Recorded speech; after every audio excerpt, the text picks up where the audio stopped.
6 a.m., first of the month. Two phones buzz on two nightstands in two houses about 10 minutes apart. The first phone belongs to Jake. BMW Financial Services. $650 auto-debited. Then Wells Fargo. $2,800 mortgage. Then Visa, the minimum on a Tulum trip he's still paying off.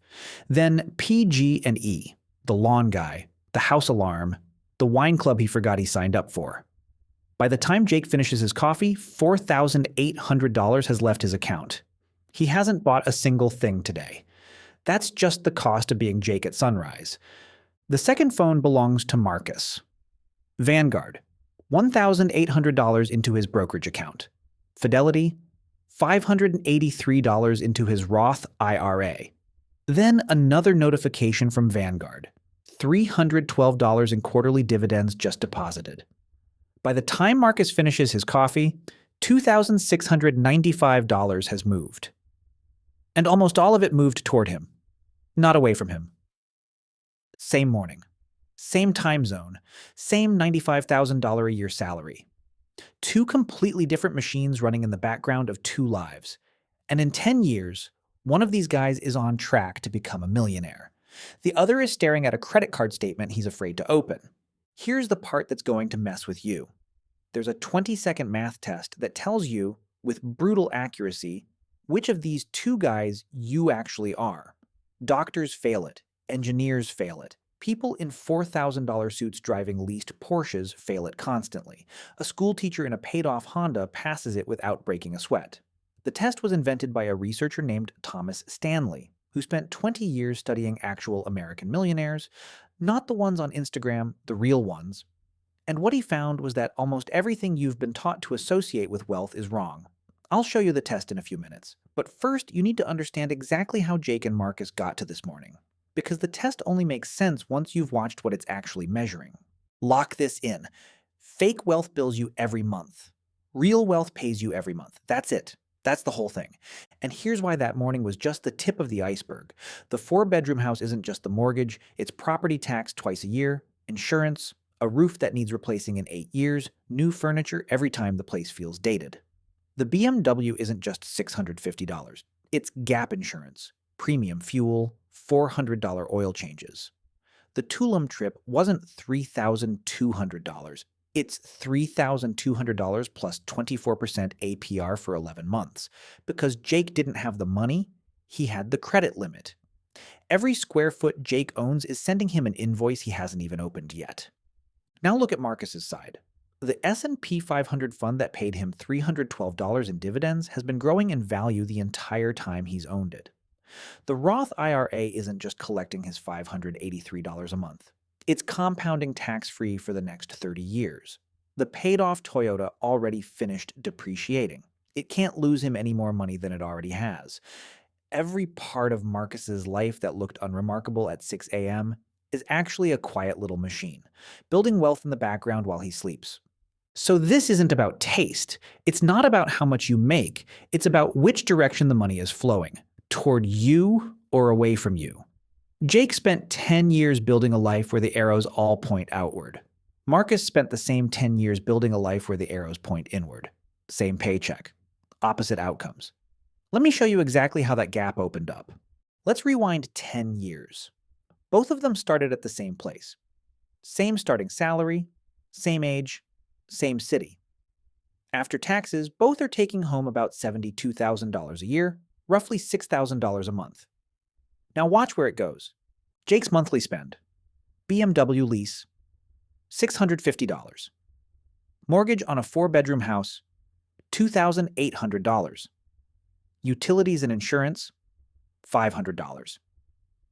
Groceries, $800. Lifestyle, gym, subscriptions, eating out, $1,400. That adds up to $6,150. Jake is already spending $150 more than he brings home. He's covering the gap with a credit card he plans to pay off next month. He never does. Marcus's monthly spend, paid off Toyota, $100. Rent on a 1-bedroom apartment, $1,600. Utilities, $200. Groceries, $700. Lifestyle, $700. That's $3,300. Marcus has $2,700 left over every month. He puts $1,800 into a brokerage account and a Roth IRA. The other $900 goes into savings until it becomes a 6-month emergency fund. Then it joins the investing too. Year 1 balance sheets. Jake's net worth is about negative $5,000 because the credit card balance has started to grow. Marcus's net worth is about $22,000. The gap is $27,000. Noticeable, but not life-changing. The math hasn't started screaming yet. That comes later. Here's where it gets uncomfortable. Because compounding doesn't add, it multiplies. The gap between Jake and Marcus doesn't grow in a straight line. It grows like an avalanche. By year 5, Jake has rolled into a new BMW lease, his credit card sits at $14,000, and he's refinanced the house to redo the kitchen. The kitchen looks great. The mortgage is now bigger than when he bought the place. Net worth, $11,000.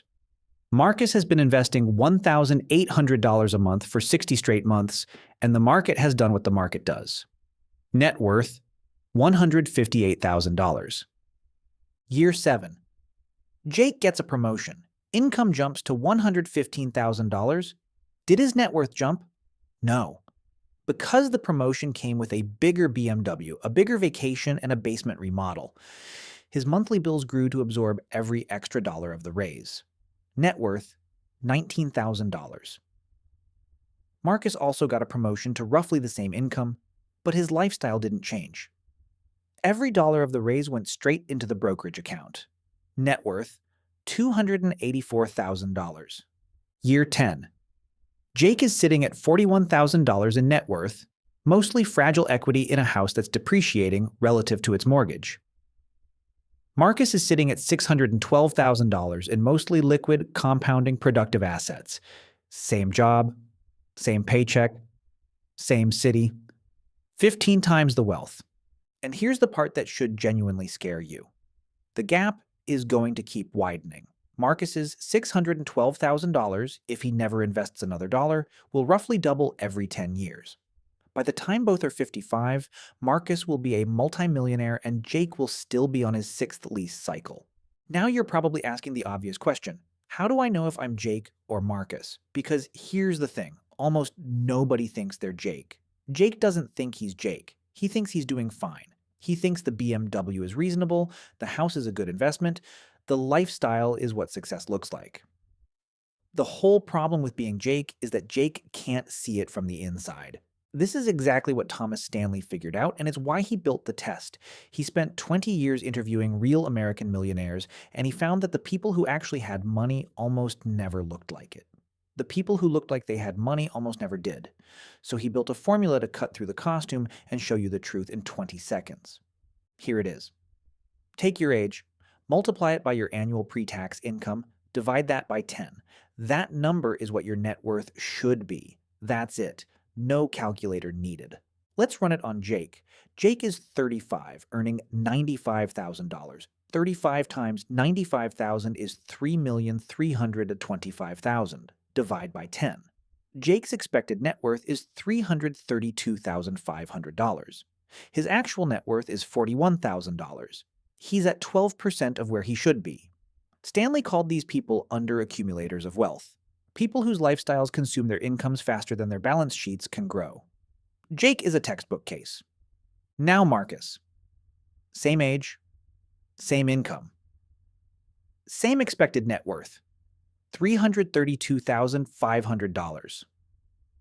Marcus's actual net worth is $612,000. He's at 184% of expected. Stanley called this category prodigious accumulators of wealth. People who are quietly winning while looking like they're not playing. Pause this video right now and run the test on yourself.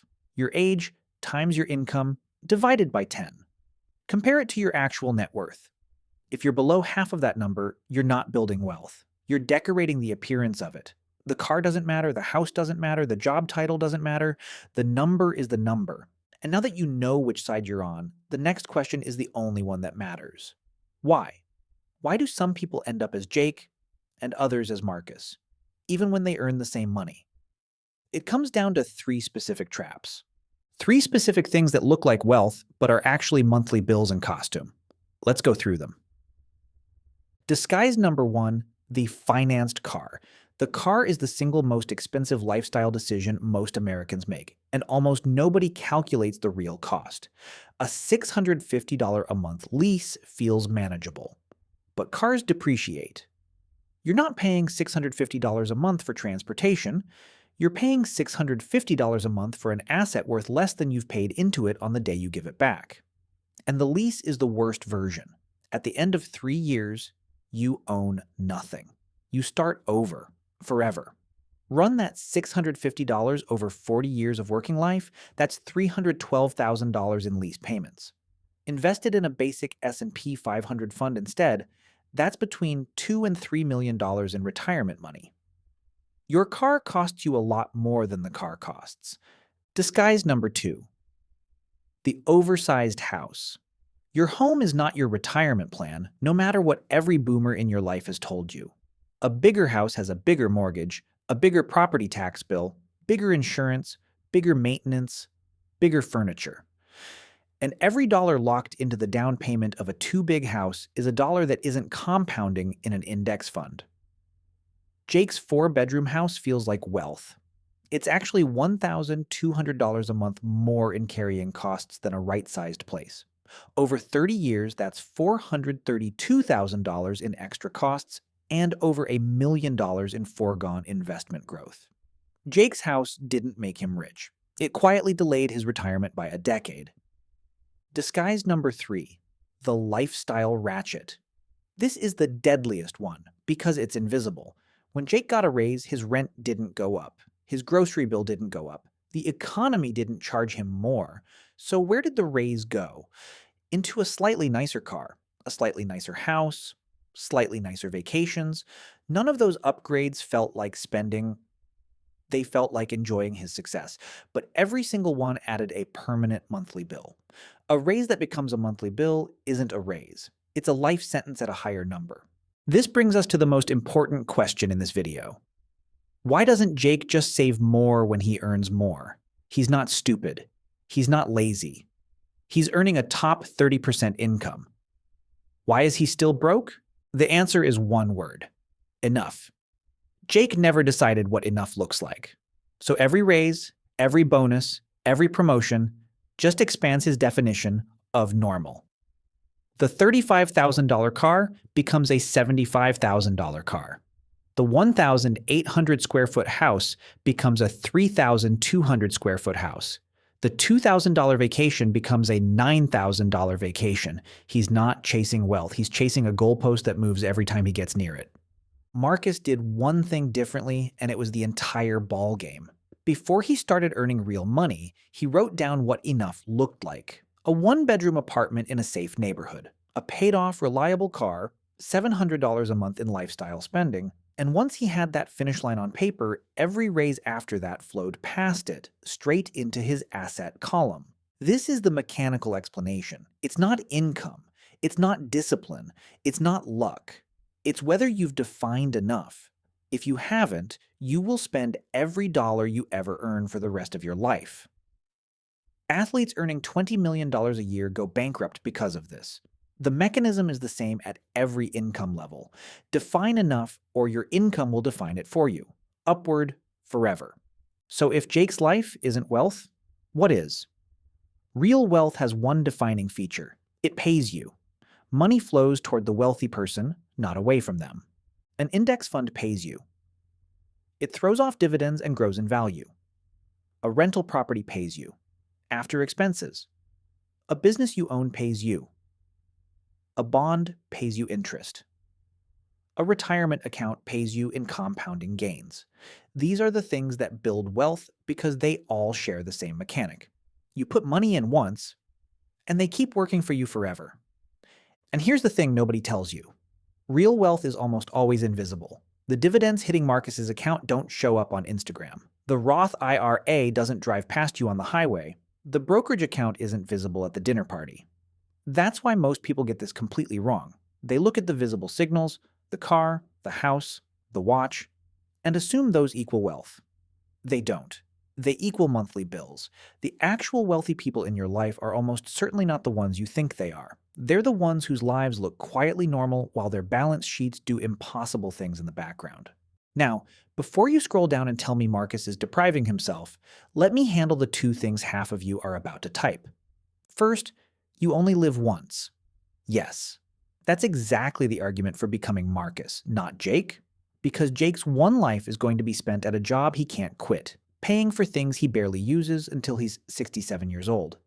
Marcus's one life can include actually quitting that job at 50, taking a year off, starting a business, moving anywhere he wants. The "you only live once" argument applies way harder to optionality than it does to a leased BMW. Second, Marcus is depriving himself. Marcus spends $700 a month on lifestyle. He's not living in a cave. He eats out, has hobbies, sees friends, buys things he wants. He just doesn't buy things he doesn't want in order to look impressive to people he doesn't like. There's a real difference between deprivation and discernment, and most of us have lost track of which is which. Here's exactly what to do this week. In 3 steps. None of this is theoretical. Step 1. Run Stanley's test on yourself. Right now. Write down your number. Write down your actual net worth. Compare them. If you're below 50%, you have an underaccumulator problem. The number tells you exactly where you stand, regardless of how rich your life looks from the outside. Step 2. Audit your monthly outflows. Pull up your last 3 months of spending. Go line by line. For every recurring expense, ask one question. Is this thing billing me or paying me? Mortgage on a right-sized house. Billing, but acceptable. Lease on a luxury car.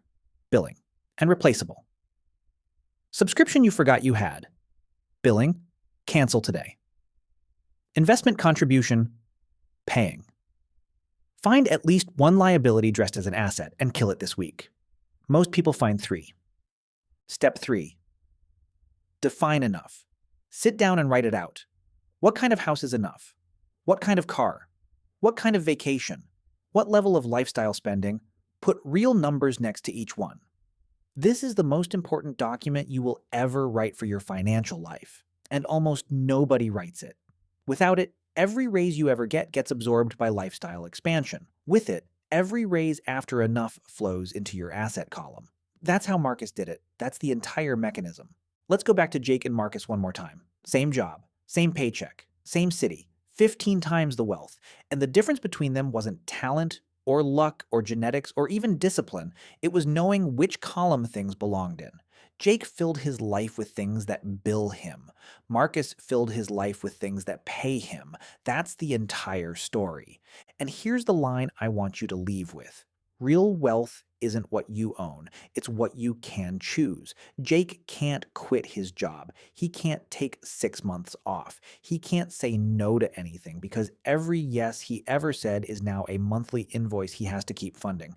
Marcus can do all of it. He can quit, he can pivot, he can rest, he can risk, and he looks like nothing. That's the whole game. The richest person in any room is almost never the one who looks rich. They're the one who already passed the test you didn't know they were taking. If this rewired how you look at money, hit subscribe. We run the math on a different financial trap every week, and the next one is going to make you genuinely angry about something you're probably already doing. See you there.